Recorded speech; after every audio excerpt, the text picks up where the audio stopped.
Hello दोस्तों, स्वागत है आप सभी को मेरे ब्लॉग में। और आज के ब्लॉग में हम लोग बात करने वाले हैं कुछ चीज़ों के बारे में जो मैं एक साल में पूरा सारे किताब वगैरह पढ़ा हूँ, बुक्स वगैरह पढ़ के कुछ चीज़ें मैं कलेक्शन किया हूँ, उसके बारे में बताऊँगा आपको। तो जो पहला चीज़ है, पहला लाइन आता है कि watching myself grow has been my favourite show. तो सबका एक फेवरेट शो होना चाहिए। जब हम लोग सीरीज़ देखते हैं, सबका फेवरेट शो होना चाहिए कि मैं खुद को ग्रो करते हुए देख रहा हूँ। क्या आप अपने कल से बेटर हो? तो ग्रो करना देखना सबसे फेवरेट शो होना चाहिए। और नेक्स्ट वाला चीज़ होता है everything happens for a reason. दुनिया में जितनी भी सारी चीज़ें होते हैं, कुछ ना कुछ रीज़न से होता है। फिर थर्ड वाला आता है if an egg is broken outside by force life ends, if broke by inside force life begins. अगर एक अंडा उसको आउटसाइड फोर्स देके तोड़ा जाता है तो लाइफ ख़त्म हो जाता है। अगर इनसाइड फोर्स देके वो अंडा बाहर निकलता है तो वहाँ से लाइफ सब बिगिन होता है। तो आपका लाइफ का चेंजिंग पॉइंट तब आएगा जब आपका इनर फोर्स से आप कुछ एक्स्ट्राऑर्डिनरी करोगे। और सबसे important cheese, don't be comfortable. अगर कंफर्टेबल चीज़ एक बार आ गया तो कंफर्टेबल जब हो जाते हैं हमको अब कुछ करने का मन नहीं करता, यार सब तो सही चल रहा है, क्यों कुछ एक्स्ट्रा ट्राई करें। तो डोंट बी कंफर्टेबल, कभी भी कंफर्टेबल नहीं होना है। फिर आता है एक लाइन है, first you learn then you review L. हमको हर वक्त हमारे माइंड में रहता है कि कैसे हम इनकम करेंगे। तो सबसे बढ़िया चीज़ मैंने सीखा कि इनकम बाद में करना चाहिए, पहले सीख लो। सीखोगे तो इनकम मल्टीपल टाइम्स उसका इंक्रीज हो जाएगा। तो फर्स्ट लर्न करना है, फिर एल को हटाना है, फिर अर्न करना है। कोई भी चीज़ कर रहे हो तो फर्स्ट मोटिव हमारा ये होना नहीं चाहिए कि वहाँ से आपको पैसा मिलेगा। हमारा पहला मोटिव ये होना चाहिए कि मैं वहाँ से कुछ सीखने को मिल रहा है कि नहीं, मैं कुछ नया कुछ सीख रहा हूँ कि नहीं। तो अगर तुम कुछ नया चीज़ सीख रहे हो वहाँ से, भले पैसा थोड़ा कम आ रहा है, तो that is best for you. फिर हर एक चीज़ प्रोडक्टिविटी के लिए तीन चीज़ चाहिए। एक चीज़ फिक्स है टाइम टेबल, एक टाइम टेबल हमको फिक्स करना होता है। दूसरा focus on important works, time table fix कर लिए, मेरे को ये काम करना है। इंपॉर्टेंट वर्क जो है उसके ऊपर पहले फोकस करना है। दिन में बहुत सारे काम रहते हैं, जो हमारे इंपॉर्टेंट वर्क है पहले उसको फोकस करते हैं, फिर बाद में दूसरा चीज़। तीसरा चीज़ अवॉइड डिस्ट्रैक्शन, डिस्ट्रैक्शन को अवॉइड करना है तो चीज़ आगे कुछ हो पाएगी। Don't be afraid to start over again, that this time you are not starting from the scratch, you are scratching from experience. अगर कोई भी चीज़ एक बार ट्राई कर चुके हो, ट्राई करने के बाद मान लो उसमें फेलियर हो गए हो या कोई दिक्कत की वजह से वो नहीं हो पाया, तो उसको फिर से ट्राई करने के लिए डरना मत। क्योंकि अगली बार जब तुम स्टार्ट कर रहे हो वहाँ से, तो अब तुम उस फील्ड में नया नहीं हो, तुमको पता है कहाँ कहाँ पे गलतियाँ की थी और कौन कौन सा प्रॉब्लम्स आने वाले हैं। तब अब तुम एक स्ट्रॉन्ग इंसान बन चुके हो, तो वो दिक्कत ही नहीं आएगा। तो नेक्स्ट बार फिर से स्टार्ट करने के लिए डरना नहीं है, फिर से स्टार्ट करना है, फोड़ के दिखा। अब एक बात करेंगे एंगर, गुस्सा। गुस्सा क्या आता है? तो सिंपली मैंने जो लिखा था, it is a punishment you give to yourself for somebody else mistake. गुस्सा एक ऐसा चीज़ है, किसी दूसरे का गलती के वजह से हम खुद को जो पनिशमेंट देते हैं वो। फिर सबके लाइफ में दो रूल होना चाहिए पैसों के मामले में। Rule number 1, never lose money, पैसे को कभी लूज ही नहीं करना है। रूल नंबर 2, फर्स्ट रूल को भी भूलना नहीं है। फिर स्टेव जॉब्स का एक लाइन है, you can not connect the dots looking forward, you can only connect them looking backward, so you have to trust that dots with somehow connect in your future. हम आगे देख के डॉट्स को connect नहीं कर सकते हैं, डॉट्स को कनेक्ट करने के लिए पीछे देखना पड़ेगा। अगर पीछे हमारे साथ जो हो रहा है उस डॉट को हम कनेक्ट कर पा रहे हैं, ये चीज़ हुआ है उसके वजह से ये हुआ है, उसकी वजह से ये हो रहा है, तो अगर हम डॉट्स को कनेक्ट कर पा रहे हैं देन हम फ्यूचर का बहुत ही अच्छा फ्यूचर कर सकते हैं, हमारा फ्यूचर को क्रिएट कर सकते हैं। तो डॉट कनेक्ट करने के लिए बैकवर्ड देखना ज़रूरी है। चीज़ें तुम्हारे साथ जो हो रहा है उसको कनेक्ट करो। सारे जो यूनिवर्स है, यूनिवर्स पे जो सारी चीज़ हो रहा है वो कनेक्टेड है, सारे डॉट्स कनेक्टेड है। अगर उस डॉट को कनेक्टेड कर पा रहे हो तो आगे लाइफ बढ़िया होने वाला है, तुम लाइफ को समझ चुके हो। फिर हम किसी को रेस्पेक्ट कैसे दे सकते हैं? So give someone your undivided attention in the biggest respect you can give them. हमारा जो अनडिवाइडेड अटेंशन है, अगर किसी के साथ बात कर रहे हैं तो फुल अटेंशन उसकी तरफ देना चाहिए, तो वो सबसे बिगेस्ट रिस्पेक्ट होगा उसके लिए। एक लाइन है, think good and good follows, अच्छा सोचेंगे अच्छा होगा, थिंक एविल फॉलोस, बुरा सोचेंगे बुरा होगा।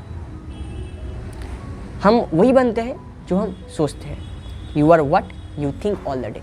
अगर हर दिन हम लोग पॉजिटिव सोचेंगे, अच्छा होगा अच्छा होगा अच्छा होगा, तो हमारे साथ अच्छा होगा, हम ये करेंगे, ये करना चाहता हूँ। अगर मैं पॉजिटिव सोचूंगा तो पॉजिटिव होगा। अगर कोई भी चीज़ हो रहा है हमारे साथ और हम पहले सोच लें कि नहीं होगा, ये हो नहीं सकता, अगर माइंड में पहले से आ गया तो वो कभी भी हो नहीं सकता। तो ऑलवेज एक पॉजिटिव अप्रोच रखना है। एक पॉजिटिव अप्रोच रखने से क्या होता है, वहाँ पे पॉजिटिव एनर्जीज आते हैं और एक पॉजिटिव एनर्जी से बहुत सारी चीज़ सॉल्व हो जाते हैं। तो कभी भी खुद को हार नहीं मानना है, खुद के अंदर एक सेल्फ कॉन्फिडेंस लाना है कि मैं कर सकता हूँ, अच्छा होगा, मैं अच्छा कोशिश कर रहा हूँ, अच्छा ज़रूर होगा। तो एक पॉजिटिव अप्रोच रखना है। हाँ, कभी कभी ऐसा होगा कि आपका पॉजिटिव अप्रोच से भी आपका काम नहीं बन रहा होगा, लेकिन तब हौसला नहीं हारना, पॉजिटिव अप्रोच रखना है, सोचना अच्छा होगा तो डेफिनेटली अच्छा ही होगा। Next is failure. सो मैं लिखा था, failure is the merely down payment and one must to the way of learning growth and ultimate success. Failure क्या है? मेरे हिसाब से फेल्यूर होता है हम लोग का जो सक्सेस ग्रोथ, उसके लिए डाउन पेमेंट होता है। हम गाड़ी खरीदने जाते हैं, डाउन पेमेंट देते हैं, फिर गाड़ी आता है। तो फेल्यूर एक डाउन पेमेंट होता है, वहाँ से डाउन पेमेंट देने के बाद तुम्हारा जो ग्रोथ है, सक्सेस है, उसके लिए एक डाउन पेमेंट होता है। तो ये चीज़ हम लोग पॉजिटिव अप्रोच रखेंगे तो फ़ायदा होगा। फिर स्टूडेंट्स के लिए सबसे इंपॉर्टेंट चीज़, हमारा जो सेमिस्टर्स होता है, एग्जाम्स होता है, वो सेमिस्टर जो पोर्शन होता है, सिलेबस होता है, सेमिस्टर में डिवाइड होता है। लेकिन लाइफ जो क्या होता है, life is not divided to semester, ये सेमिस्टर में डिवाइड नहीं होता है। Once life starts it just goes on and on, so spend your time do something worthwhile.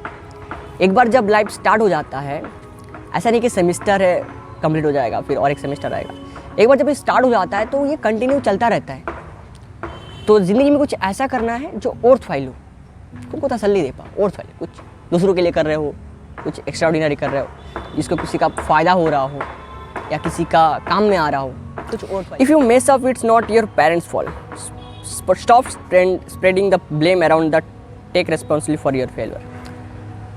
हम मैसअप हो जाते हैं तब हम कभी कभी पेरेंट्स को फॉल्ट देते हैं कि मेरे पेरेंट्स ऐसा नहीं थे इसलिए नहीं हुआ।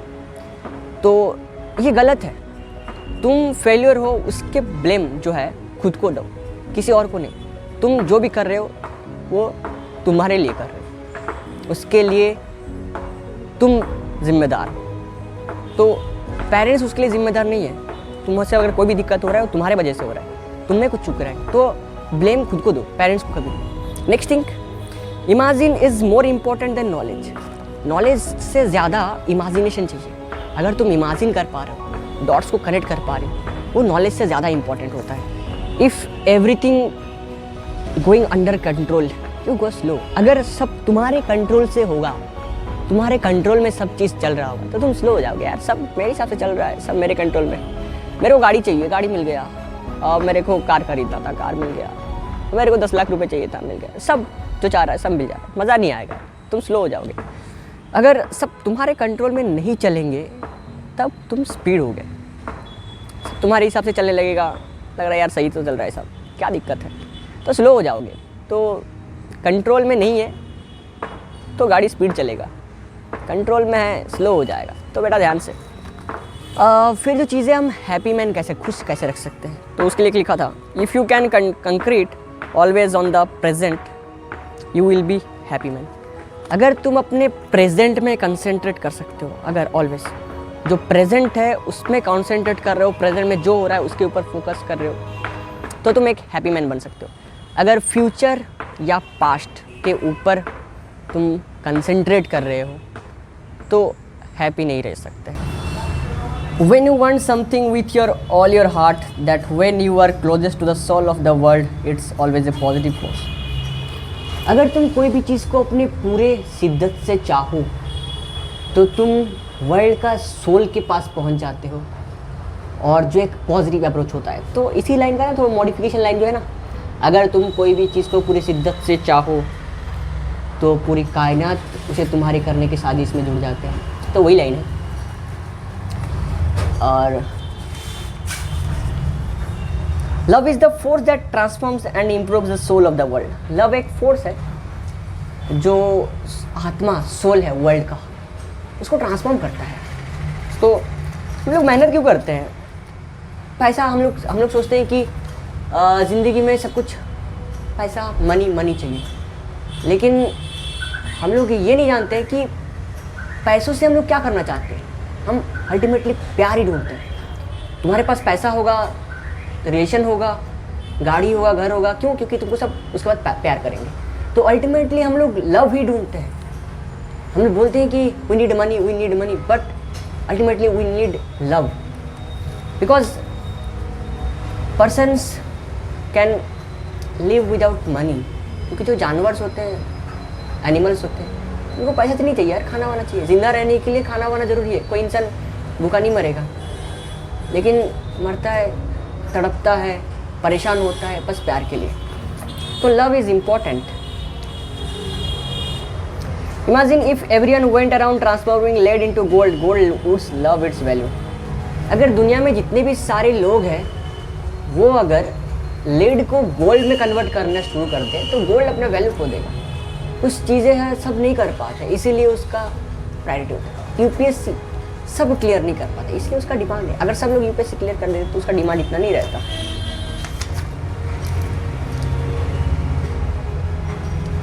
लास्ट वाला, one is loved because one is loved, no reason is for needed for love. प्यार किसी से करते हो, बस प्यार होता है। प्यार के लिए कोई रीज़न नहीं चाहिए होता यार, इसको इसलिए प्यार किया, इसके वजह से प्यार किया, ये है इसलिए प्यार किया। प्यार के लिए कोई कंडीशन नहीं चाहिए होता। Love is love, no reasons needed for love. Why don't people hearts tell them to continue to follow their dreams? इंसान को अपना हार्ट जो है वो अपना ड्रीम फॉलो करने के लिए क्यों, कंटिन्यू करने के लिए क्यों नहीं कहता है? Because that's what makes a heart suffer most and hearts doesn't like to suffer. अगर इंसान अपना ड्रीम्स को फुलफ़िल करने का कोशिश करेगा तो हार्ट को सफ़र होना पड़ेगा, क्योंकि जब ड्रीम को फुलफ़िल करते हैं तो बहुत सारे तकलीफ़ें आते हैं, दर्द होता है और दिल को दर्द मंजूर नहीं होता, इसीलिए हार्ट बोलता है छोड़ दे, लेकिन दिमाग फॉलो करने के लिए बोलता है। तो listen to your brain, not your heart always. What is the world's greatest lie? दुनिया का सबसे बड़ा झूठ क्या है? It is this, that at a certain point in our lives we lose the control of what's happening to us and our lives become controlled by faith. दुनिया का सबसे बड़ा झूठ यह है कि जब सारी चीज़ें हमारे कंट्रोल के बाहर चले जाए और चीज़ें हमारे हिसाब के मुताबिक ना हो रहा हो और सिचुएशन को हम कंट्रोल नहीं कर पा रहे, तब हम सब उसको भाग्य पे छोड़ देते हैं, किस्मत में छोड़ देते हैं, भगवान के ऊपर छोड़ देते हैं, फेथ के ऊपर छोड़ देते हैं, भरोसा के ऊपर छोड़ देते हैं। ये सबसे दुनिया का सबसे बड़ा झूठ है, मैं मानता हूँ। क्योंकि जब चीज़ें कंट्रोल नहीं कर पाते हम बोल देते कि भगवान जो करेंगे अच्छे के लिए करेंगे। यार ऐसा नहीं होता है, तुमको कोशिश करते रहना है। भगवान भी उसी का ही सुनता है जो कोशिश करता है। भगवान के ऊपर छोड़ देने से, बैठ जाने से सारी चीज़ सॉल्व नहीं हो जाएंगी। भगवान की उसी का भी सुनता है जो कंटिन्यू ट्राई करते रहता है, हार नहीं मानता है। चीज़ें हमारे कंट्रोल से बाहर निकल गए, हम छोड़ देंगे, जो होगा अच्छे के लिए होगा, बैठ जाएंगे। नहीं होता है ऐसा, ये दुनिया का सबसे बड़ा झूठ है। तो गाइस आज के वीडियो में इतना ही, फिर मिलते हैं अगले ब्लॉग पे। तब तक के लिए हंसते रहिए, मुस्कुराते रहिए और वीडियो पे बने रहिए, और नए हो तो चैनल को सब्सक्राइब ज़रूर करें।